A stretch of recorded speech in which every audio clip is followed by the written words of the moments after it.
شروع کرتا ہوں اللہ تعالیٰ کے نام سے جو بڑا مہربان نہایت رحم والا ہے۔ حضرت ابو ہریرہ رضی اللہ تعالیٰ عنہ سے روایت ہے کہ نبی اکرم صلی اللہ علیہ وآلہ وسلم نے فرمایا، اللہ کے نزدیک دعا سے زیادہ معزز و مکرم کوئی چیز عبادت نہیں ہے۔ وضاحت: کیونکہ بندہ رب العالمین کی طاقت و قدرت کے سامنے دعا کرتے وقت اپنی انتہائی بے بسی اور عاجزی و محتاجگی کا اظہار کرتا ہے، اس لیے اللہ کے نزدیک دعا سے زیادہ معزز و مکرم چیز عبادت کوئی نہیں۔ حضرت ابو ہریرہ رضی اللہ تعالیٰ عنہ کہتے ہیں کہ رسول اللہ صلی اللہ علیہ وآلہ وسلم نے فرمایا، جس نے اپنے بھائی کی کوئی دنیاوی مصیبت دور کی تو اللہ تعالیٰ اس کی قیامت کے دن کوئی نہ کوئی مصیبت دور فرمائے گا، اور جس نے کسی مسلمان کی پردہ پوشی کی تو اللہ تعالیٰ اس کی دنیا اور آخرت میں پردہ پوشی کرے گا، اور جس نے کسی تنگ دست کے ساتھ آسانی کی تو اللہ تعالیٰ دنیا و آخرت میں اس کے لیے آسانی پیدا فرمائے گا۔ اللہ اپنے بندے کی مدد میں ہوتا ہے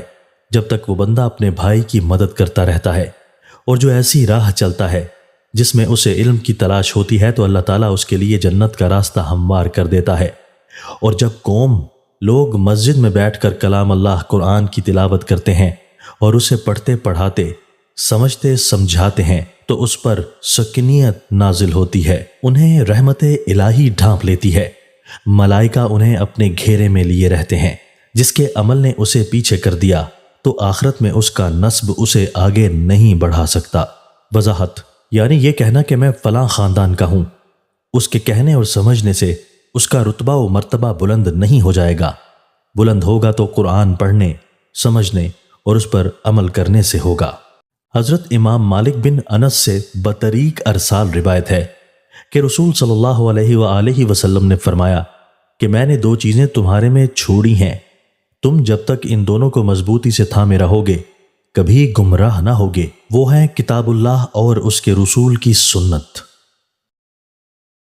دوستو، اللہ تعالی ہمیں ان احادیث مبارکہ پر عمل کرنے اور اپنی زندگیوں کو سنوارنے کی توفیق عطا فرمائے۔